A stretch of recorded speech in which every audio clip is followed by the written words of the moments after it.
Alright guys, so hari ni aku nak tunjuk korang cara macam mana nak potong wainscoting guna Mitre box ni lah. So yang aku pegang ni adalah wainscoting. Ni guna MDF wood lah, dia macam plywood tapi dia lain sikit.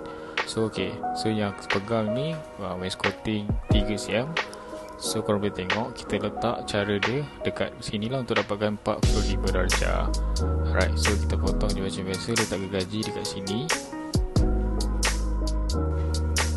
So bila korang dah confirm nak potong panjang mana, so korang potong lah macam ni. Dia punya abuk tak adalah terlalu banyak sangat. So korang boleh dapat kemas lah 45 darjah untuk bucu wainscoting ni.